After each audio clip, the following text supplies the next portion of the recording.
മഴ കാരണം പഴുത്തൊന്നുമില്ല, എല്ലായിടത്തും വെള്ളപ്പൊക്കമാണ്. കണ്ണും കാണുന്നില്ല. ഒന്ന് വായിക്കാം, പിന്നെ വായിക്കാം. പുതിയ കണ്ണാടി വായിക്കാം. അയ്യോ, മുട്ടുവേദനയാണല്ലോ. ഈ മുട്ടുവേദന എന്നെ വിട്ടു പോകത്തില്ലല്ലോ ദൈവമേ. മോനെ. എന്തോ അമ്മേ?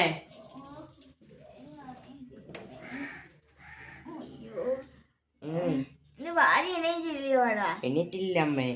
അതെന്താ എനിക്ക് സമയം എത്ര ആയില്ല? അമ്മയോട് കുറച്ചു നേരം കൂടി ഒന്ന് ഉറങ്ങിക്കോട്ടെ. ഐശ്വര്യ വന്നേക്കുന്ന അമ്മയുടെ മുട്ടുവായാന്ന് പറഞ്ഞപ്പ അവൻ അത് ചെയ്യാൻ വയ്യ. പിന്നെ വന്നേക്കുന്ന രാവിലെ എണീച്ച ഒന്നും ഉണ്ടാക്കിയതും ഇല്ല, വിശക്കൊന്നും ചെയ്യുന്നു.